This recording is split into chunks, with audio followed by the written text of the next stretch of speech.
You're listening to an encore presentation of You Bet Your Garden.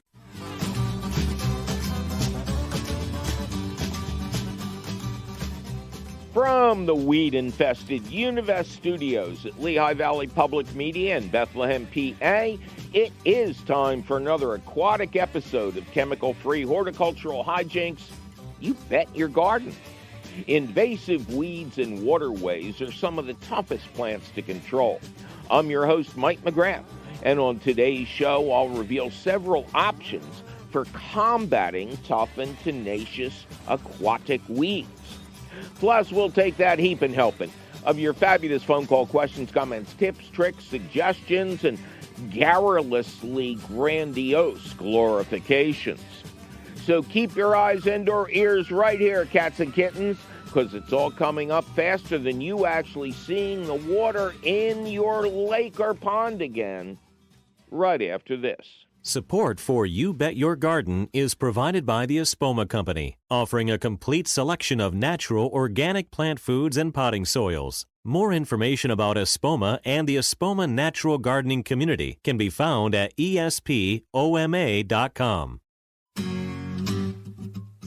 Welcome to another thrilling episode of You Bet Your Garden from the Univest Studios at Lehigh Valley Public Media in Bethlehem, PA. I am your host, Mike McGrath, and later on in the show, we are going to discuss a tough topic, getting rid of invasive water weeds. There are many benefits to doing so, but removal has proven to be difficult. I'll tell you what I learned in researching the options at the end of the show. In the meantime, as many as your fabulous phone calls as we can plug in.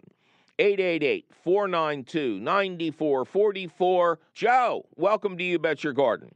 Hey, Mike, it's great to be on with you. I look forward to you answering this question that I have. Help me out. Okay. Where are you, Joe? I am on the northern edge of the Mark Twain National Forest in the Ozarks of Missouri. It's beautiful here. Oh, okay. Is the climate as humid as, say, St. Louis in the summer, or you get a little relief out there? Oh my gosh! I came here from West Texas, the Midland, Odessa area, and it was quite dry. Mm-hmm. I got here, and the summers are brutally humid, but the falls and the springs are so wonderful. I'll accept the punishment. Yeah, but it is punishment.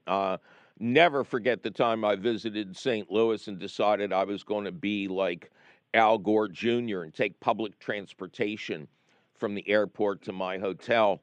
I should have had a boat. All right, what can we do for you, sir? I have a love of garlic, as I know you share the love of garlic for all its great flavor and its medicinal purposes. And I've got raised bed garden, about 250 feet, linear feet, broken down into from 80 feet to 11-foot sections, so I can rotate the crops around. And I've taken to growing garlic the last couple of years, and when I harvest, it's all hardneck. Good. Different varieties of hardneck. I wasn't sure if this area was okay for softneck, so I went with hardneck. And I'll ask you about that later. But when I harvest the garlic, I do as you suggest. I take it out. I lay it out on the table in the shade with the fan. Let it dry for a couple of weeks until everything looks nice and dry. And the first year was that I harvested was last year, 21, and I tied the garlic. I let the stalk on or the center part, and I tied them together and hung them in the garage, and then just used them, cut them off, and used them. This was in July harvest, so I start noticing about August to September, these little tiny moths are all around my garlic, and I start opening the garlic cloves up, and there are little worms inside, little larvae that are eating my garlic. Am I bringing these pests in from the garden, or are they attacking my garlic afterward? You're doing it. You're doing it. Now, are you sure these are moths? Because there is a well-known and nefarious pest of garlic called the allium fly. And this is a fly, not a moth, that lays its eggs on the outside of alliums. That includes garlic, onions, leeks, and other plants.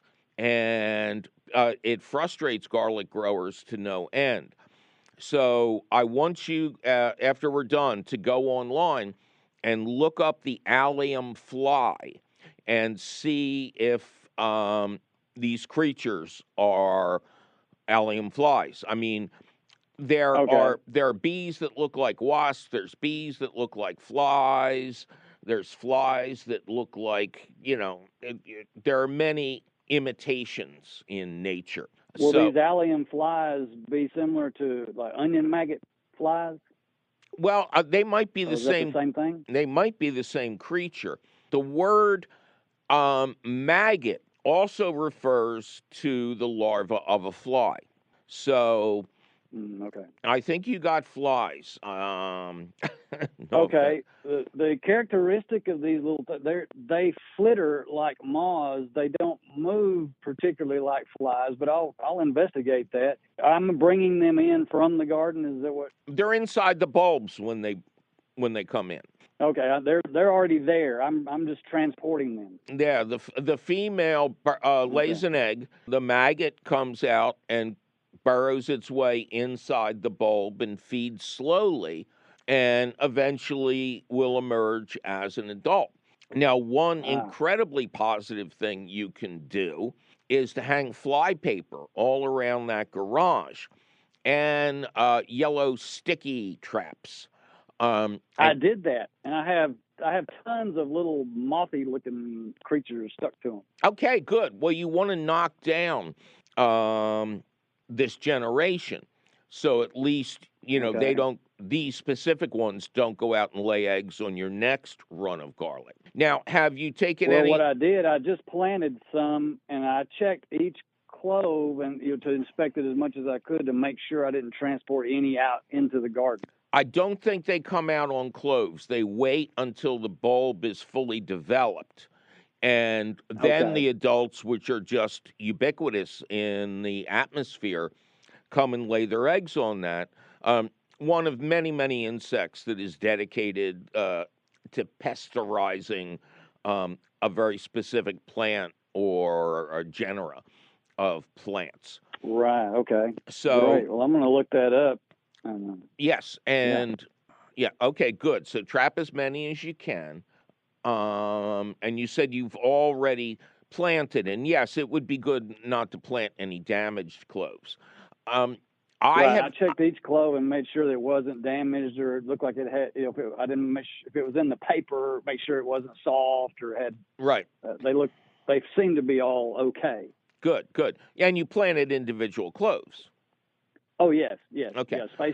Spaced out. I've had good luck with the crops, and man, the garlic scapes are just fantastic. And I've really gotten into lacto fermentation, and they are great lacto fermented.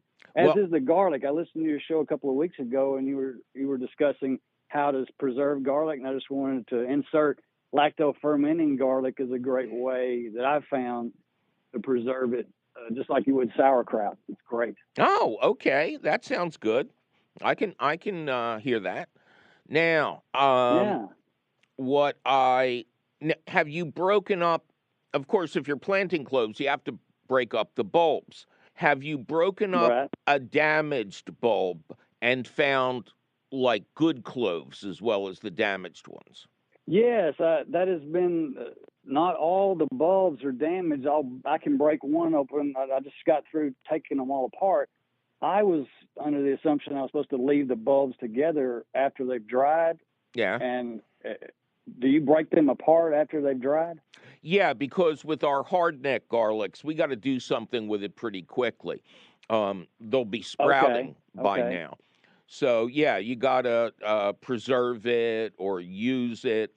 Whereby with softneck garlic, Right. which you should be able to grow, um, it doesn't taste as good, it doesn't look as good, but you can leave the heads together for a year and they won't sprout. But they don't, Oh, okay. but they don't scape either. You don't get those scapes. in late Oh, spring. I love those scapes. They're so tasty in food, and again, the lactoferment. Oh, they're great. I don't think you're doing anything The other wrong. thing I was going to ask you, nematodes. I'm going to apply Garden Army nematodes for the first time. Will that help with these or not? Beneficial nematodes prey on soft-bodied pests, like different forms of larvae, Japanese beetle larvae, and things like that. And they're a wonderful kind of addition to the organic arsenal. So go ahead. I would do it. Yeah, Garden's Alive. I'm awaiting their shipment as we speak. Okay, great. And, I would put them in the fridge or whatever, because you want to go to your state extension website and see when the allium fly is active in your area. I don't think they're going to do you any good if you put them in now because the flies aren't out. You want to see what the emergence time is and then be ready with the beneficial nematodes. Okay. Well, I've got a lot of other pests here in the forest to deal with, so I'll probably apply now and in the spring as well. Okay. And one other thing that you need to do is get floating row covers, lightweight floating row covers. Put those. I already ordered those. Okay, Great. good. So, yeah, you'll put those over your garlic. You'll make sure the sides are sealed, and then the adult fly can't get near your crop. Oh, okay. Put that out before they escape. At what point? That's what I'm going to find out from the extension of when these flies attack. Yes, but the floating row covers stay on all season long, so you can put those out now. Oh, okay. Okay. Yeah. I've got it set up where I took some. My size of my raised beds are taller than the soil level. And I have so much forest around here, I went and cut down some cedar, little small cedar trees about an inch in diameter, and I fashioned them across the top so the floating row cover has something to hang on instead of just sinking down onto the plants. Right, and worked out pretty well. And there are also very simple hoops you can buy to keep the row covers up high. Great. All right. Man, that's going to really help me out. I appreciate that. I'll do anything for a fellow garlic grower, Joe. You take care. I love garlic. Yep. Thanks, Mike. Thank you. Bye-bye. Well, it's time for me to take a little break and remind everyone who anxiously waits for this time of year to go leaf spotting that the combination of excessive moisture and premature leaf drop creates the perfect environment for ticks to prosper. So be sure to wear permethrin-treated clothing when outdoors. Have your pets treated and perform a thorough tick check after every outing. I'm Protective Mike McGrath, and you're listening to You Bet Your Garden from the Univest Studios at Lehigh Valley Public Media in Bethlehem, PA.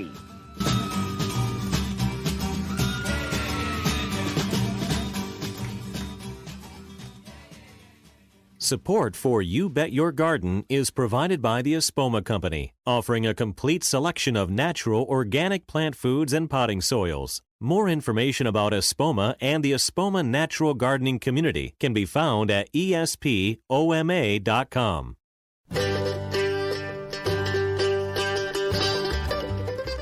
Welcome back to You Bet Your Garden from the Univest Studios at Lehigh Valley Public Media in Bethlehem, PA. I am still your host, Mike McGrath.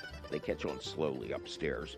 And we have a real interesting question of the week for you about water weeds, aquatic weeds, weeds that famously clog up ponds and streams and waterways and do an incredibly amount of damage. Of course, they're all alien invasives as well. So you won't want to miss that, even if you don't got no water of your own. In the meantime, more of your fabulous phone calls at 888-492-9444. Jeanette, welcome to You Bet Your Garden. Well, thanks, Mike. I'm glad to be here. I'm glad to How have are you today? I'm Ducky. Thanks for asking. Ducky is the happiest he's ever been because we just endured like 6 straight days of rain. I had trouble getting him in from the pond to be on the show today. Bad duck. Where are you? On Hamilton, New Jersey, in Mercer County. Okay, and what can we do you for? Well, I am a happy first-year asparagus gardener with a lovely dedicated bed that's 2 by 12. So it's filled with 24 asparagus plants, and they've been thriving. And the fronds are maybe 3 feet tall. They look so pretty. But as it gets colder, I'm wondering what I should do with all this massive, lush foliage when it dies for the season. So were you able to resist the temptation to sample a spear? I was, Be honest. Though there was one. Yeah, I resisted, even though my husband was very unhappy that he had to wait a whole year, but or 2 years. There was one that was a good pencil size, but I did not cut it. Well, the rule with first-year asparagus is to resist the temptation and let the plants, bolt, so to speak, and develop into those gigantic fronds. Now, I advocate you can take a couple of spears next year, but they need to be slightly bigger than a pencil in diameter. Pencil size is when you stop harvesting. And then by the third year, all rules are off. You can go crazy. Now, there is very little agreement about exactly what to do with those fronds. The one point of agreement is not to touch them until after a really hard frost and they have clearly lost all their green color. Because as you may know, the reason those fronds grow up from the asparagus spears is to collect a lot of late season solar energy to fuel the growth of the roots underground, which produce the spears, of course. So it's very important not to touch them, until you're only gardening with gloves outside. And I don't mean garden gloves, I mean Patagonia gloves. Then you have a choice. Did you grow all male varieties, or did you grow Martha Washington? Martha Washington. It's funny you said that. Well, there are 2 types of asparagus. There are the all male varieties that do produce more spears, but then the original heirloom variety, open pollinated, is Martha Washington. There's probably some other early versions, but that's the classic one. Did you get berries and everything? I did, on a few of them. Yeah. Now, very important for this question, did you see any asparagus beetles? No. Okay. Not yet. No. They're not going to come out now. They're lighting up the wood stove, So you have 2 choices. Without any signs of beetles, you can cut those fronds after a hard frost, not just a little mediocre frost, and you can lay them down as mulch. Or if you have seen any beetles, you remove the fronds, take them somewhere, and, I guess although I'm not a real fan of burning, that's exactly what you should do to destroy the beetles and their eggs. And then you would mulch the bed with shredded leaves. But again, without any sign of the beetles, you are perfectly welcome to cut up those fronds, especially not lay them down, because as you mentioned, they're huge. But cut them into pieces and use them to mulch the asparagus bed. But otherwise, you would remove them and cover the bed with a couple inches of shredded leaves to prevent heaving over the winter when the soil freezes and then thaws. Okay.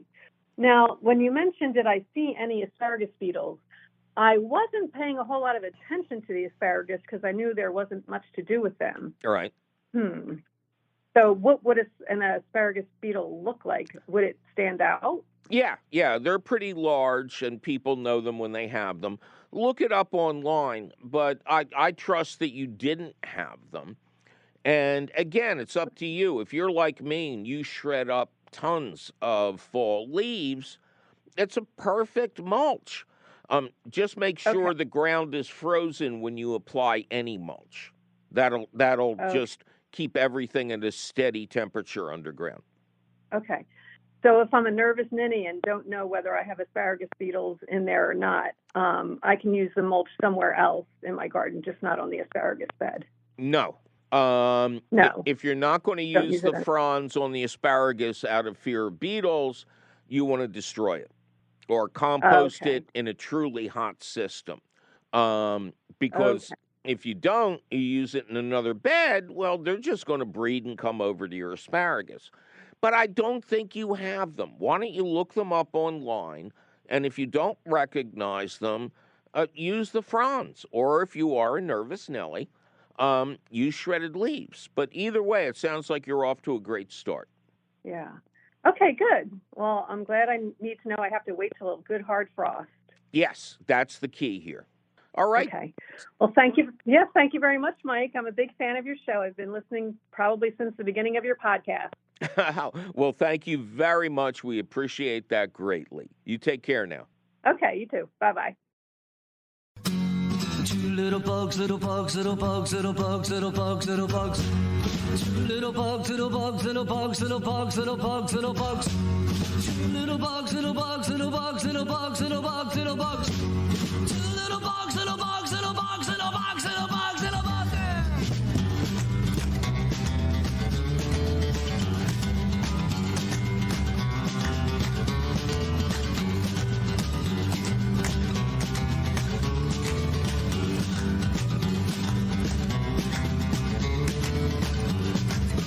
Little bug, little bug, little bug, little bug, little bug, little bug.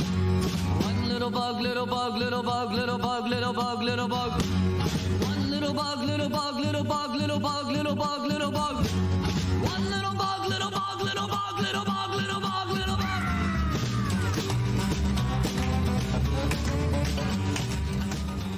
Marlene, welcome to You Bet Your Garden.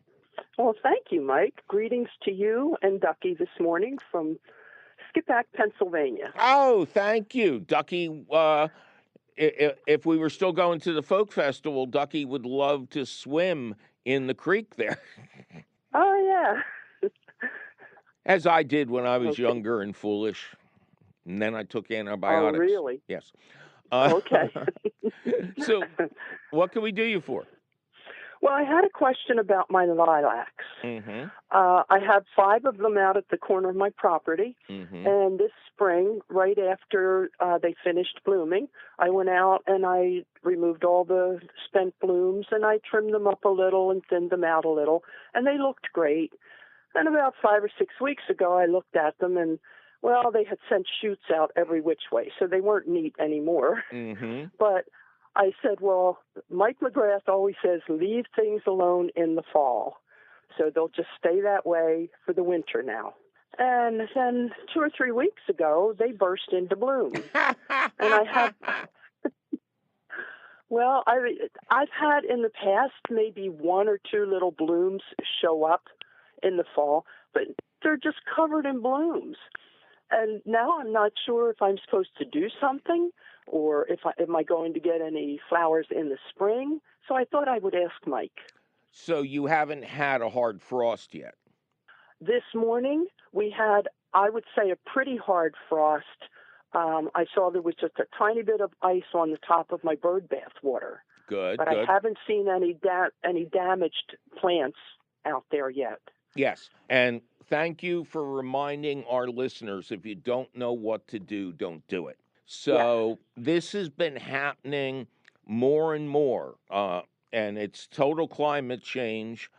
Our zones have changed. Our length of warm weather has changed. Our torrential rains and hurricanes have increased. So the poor plants, they just don't know what to do. Now, yes. At least in your area, you will be getting, I think, a super hard frost tonight. and Okay. then an episode of warm weather. So Okay. you have two options. You can cut the blooms and bring them inside, or Okay. you say you got 5, right? Yes. You can, That's 5 plants. right. 5 plants, 100 blooms. Yeah, there Okay. you go. Count them, 100. Um, I would suggest if you want to, because there's an Indian summer coming up, if you've been watching the weather Yeah. and you want to enjoy Yeah. them a little bit longer, how tall are the trees? The shrub, the lilacs. Yeah. They're about. I try to keep them like 6-7 feet Okay. so that I can reach up to get the spent blooms when it's time. Okay. That You know, sounds so- like a good idea. You don't happen to have row covers handy, those polyester blankets No. for frost protection? No. Do you have? No. I didn't even ask you yet. How do you know you don't have the next I'm thing? sorry. I'm sorry. Do you have any? Okay. Do you have any old sheer curtains that you wouldn't mind? I might. So, Sure, I might. if you like and you want to preserve them, I think throwing a sheer curtain over the canopies would do the job. I use actual netting from my folk festival days, the mosquito netting for the front porch of my tent. And, Oh, yeah. It has to breathe. You can't put a heavy blanket on it or even a sheet. I mean, if you're going to take it off first thing in the morning, yeah, you could use a thin sheet. The idea is for something else, giving the frost something else to settle on. Okay. But you would want to get that off first thing, and maybe you split the difference. Maybe you bring in. I mean, can you imagine how your house is going to smell if you bring in 50 of these puppies? Yes, it's a wonderful smell. Yeah, They smell wonderful out there. yeah, and maybe protect 1 or 2 trees. Take the ones from the outside first because they're at the biggest risk of frost. Okay. So that saves the blooms that are out there now, possibly. So but does cutting those off, does that disturb the cycle for springtime? Is that going to do anything, wrong? The rules have changed. When this has happened to my azaleas and forsythia, they bloomed. The forsythia bloomed perfectly the following spring. Azaleas, the deer eat them before I can find out. But there is nothing else you can do. This is a very safe time to harvest some flowers. And if you want to do the whole thing and be done, harvest them all, wrap some of them in wet paper towels, put them into something like a Ziploc bag, but don't zip it, and put it in the refrigerator. Then when the blooms inside your house are fading, you can bring out fresh ones. Oh, good. Okay. Great idea. Also, if you have Thanksgiving or Christmas at your house, I mean, who else has lilacs on the table? That's true. I have a turkey. I can put it right on the turkey's butt. It'll look really cute. So. Oh God, I'm never going to lose that image. That was. I'll die with that burned into my brain. Well, so you think I might get some flowers next year? Nobody knows. I mean, in reality, we all, professionals and dodos like myself, we're learning what's going to happen. But you will not decrease your odds of flowers by cutting those off. Oh, okay. That was my big concern. And for instance, if you do nothing and they get frosted, I still want you to cut them off. Oh, okay. That I wasn't sure of. That's why I wanted to talk to you. Okay. So, well, so one way or another, I will cut those blooms off. Yes, and I'm always happy to confuse you. Mm-hmm. Okay. All Well, right. thank you. You've been very helpful, answered my questions. Thanks again, Mike. My pleasure. You take care. You too. Bye-bye. Bye-bye.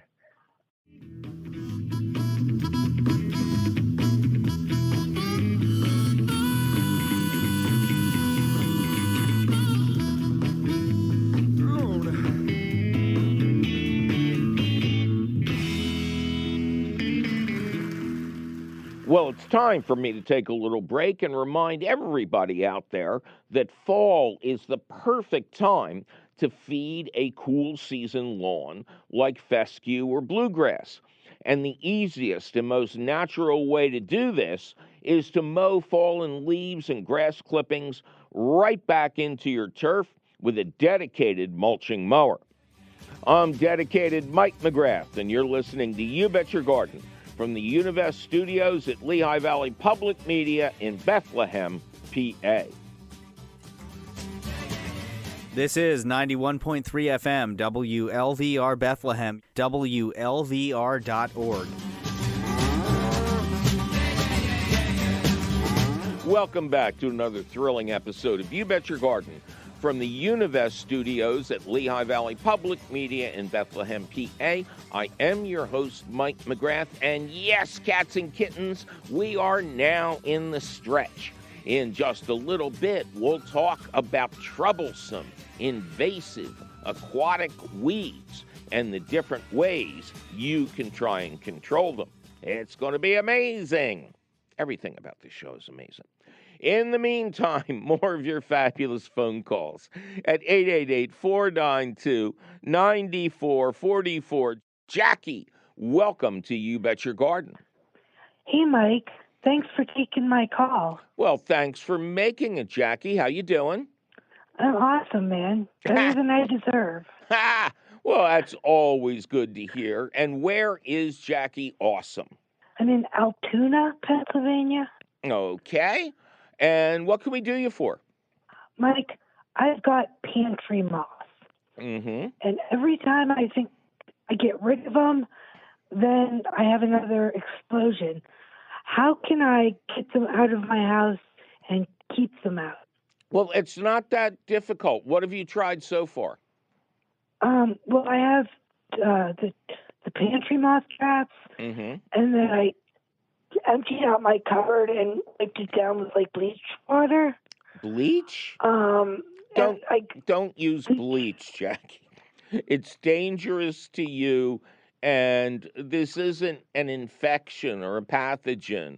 They're just little moths. So now, and your pantry moth traps have been working? The insides are getting covered? Okay. What's in the pantry that they could be feeding on? Typically things like rice or cereals or snacks. Yeah, Mike, that's what it is. They get into my cereal boxes, into like muffin mix. Mm-hmm. Even when the containers are closed, I open them up and have pantry moth larvae and the webbing. Yes. In a closed container. Well, it's not closed to them. What you need to do is go out to any home store, or in this case, even a big box store that has a nice selection of housewares, and you buy, what would you call them? Things to store your cereal in. Hard plastic with a hard plastic cover, essentially containers. And get all of your grain-based material into them. But first, if you're going to use your existing material, actually, you know what? If it's not too expensive, you should probably throw it all out. Because even if you put it in the freezer, you're going to have dead moths and dead larvae, which is actually a little bit more protein for you, but it might be too creepy, even for a Halloween show. So typically, the best way to do this is to start fresh. You know, you don't have to worry about canned goods or jars or anything like that. But buy containers in Okay. which you can keep your cereal. And for Mm-hmm. smaller packages, get big Ziplocs and put the packages inside the Ziplocs. And of course, sanitation is everything. You just want to wipe down the inside of the pantry with soap and water. No need for bleach. And put fresh traps out. The traps alone cannot really control the pests, but they tell you when they're around again. And, you know, they can come inside the packages. This is a huge problem in food processing. As you can imagine, you know, tons of grain moving around, it's almost impossible to keep them out. So a lot of times they come in on a Right. product you purchased. But the idea is do a good cleaning, set out fresh traps, buy all new grains, and keep them in sealed containers. The boxes are not good enough. I learned that personally the hard way. Well, all right, Mike. That sounds like a great place to start. Yes, it makes your pantry look a lot more tidy, too. I got used to it real quick.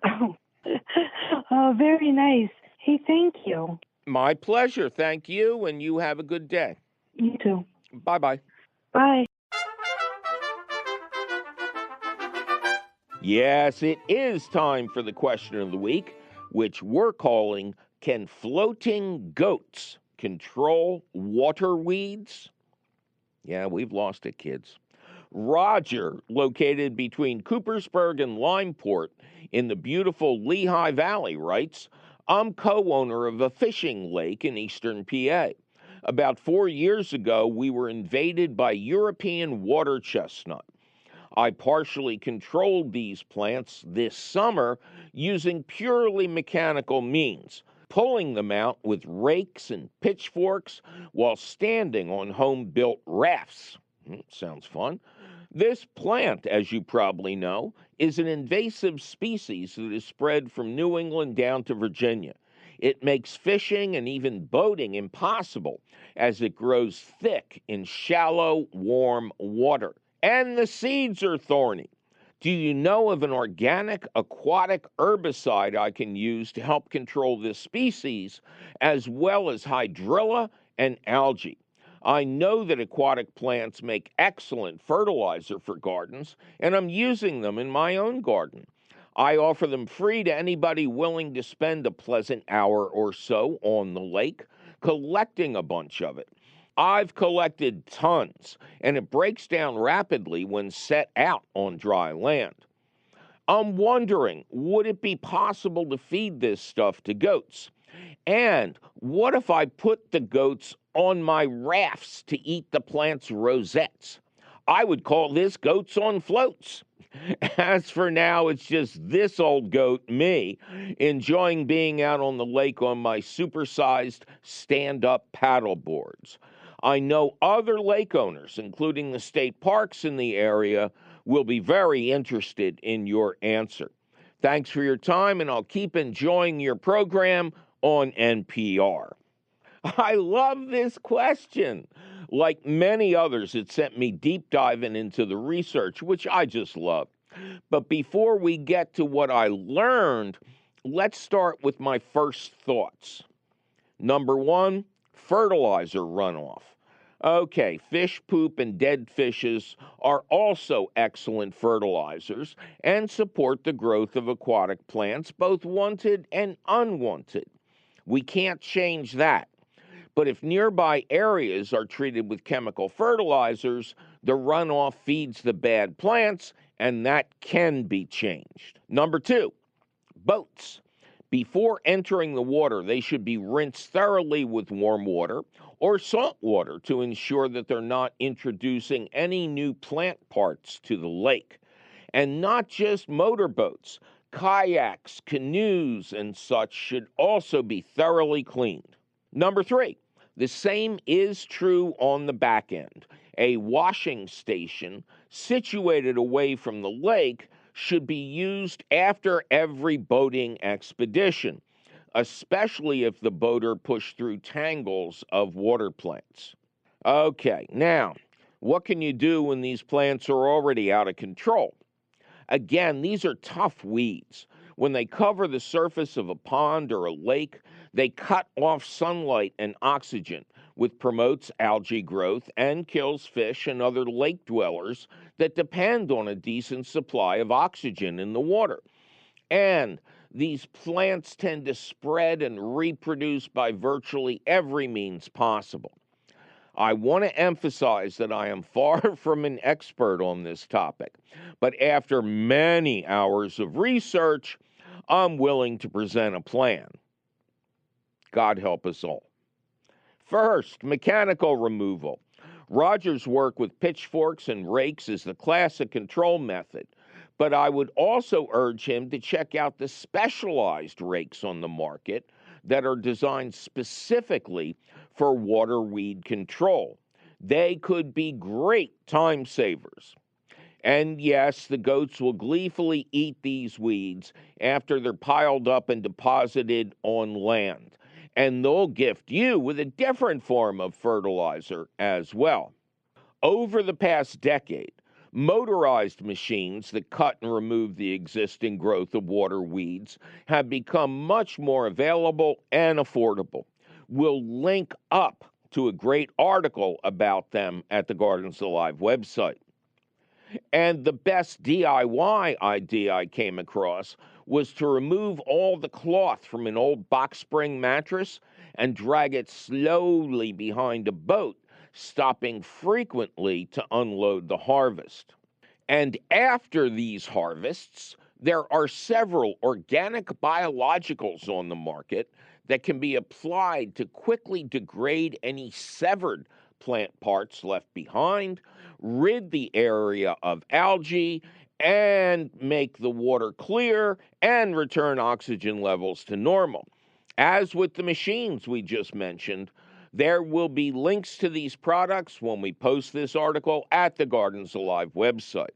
Finally, we get to the goats. I love goats. They are incredibly smart and they love eating invasive plants.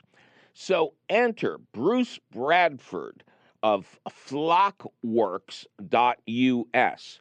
That's flock as in flock of goats, works as in what I don't do, .us. Anyway, Bruce was willing to answer my question. Do goats swim? Most of them don't, answered the professional herder of weed-eating goats in and around Cumberland County, PA. But there is a group that I call aquatic goats. These are generally the low-ranking goats in a herd, and they will venture into water if the alpha goats keep them away from tasty plants like poison ivy.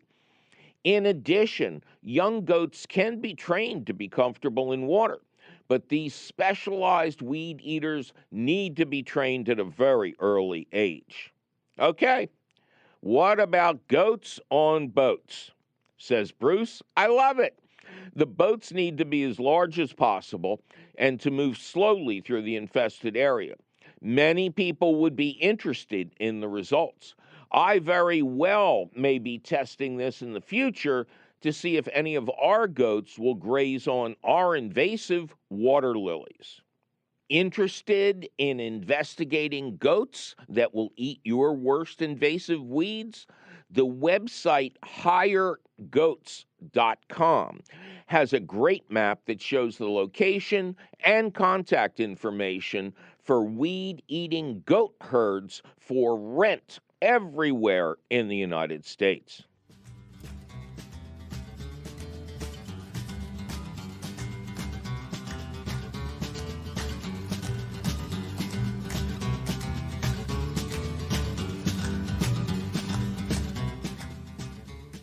Well, that sure was some interesting information about invasive water weeds now, wasn't it?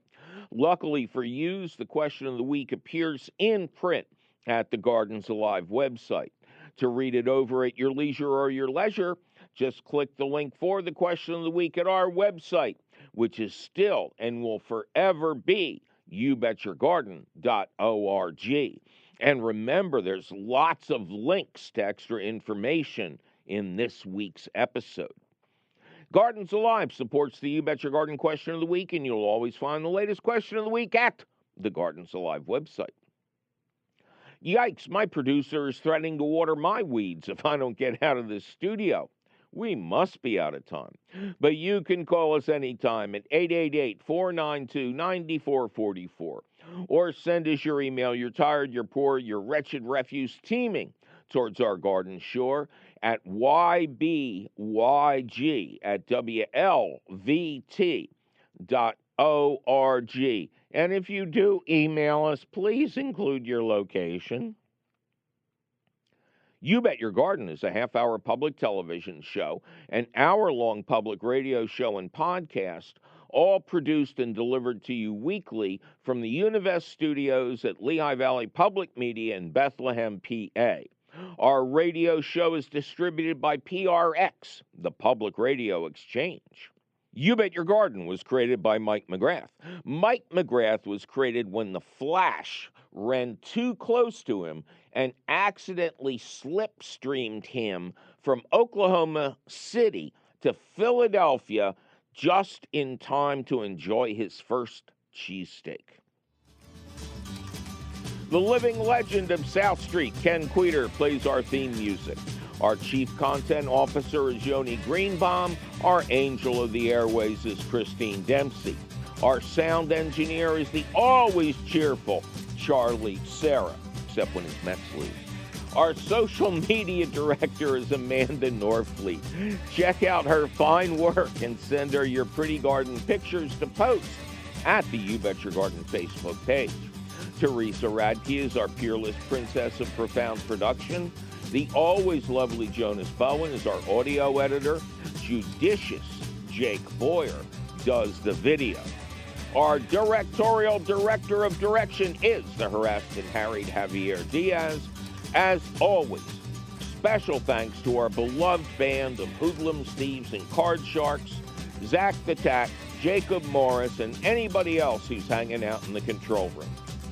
Our beloved and bedraggled CEO and part-time belly dancer, Tim Fallon, is still late for meetings, still refuses to be called our executive producer, and mysteriously disappears whenever the Joker is spotted near Easton.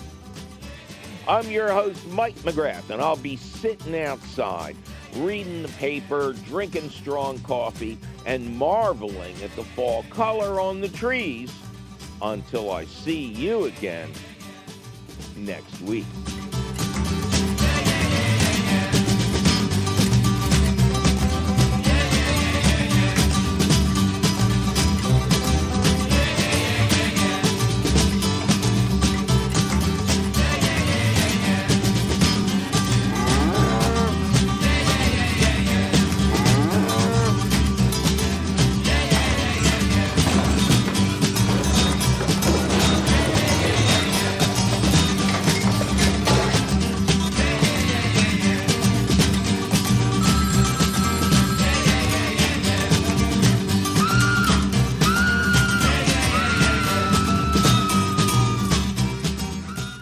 You've been listening to an encore presentation of You Bet Your Garden.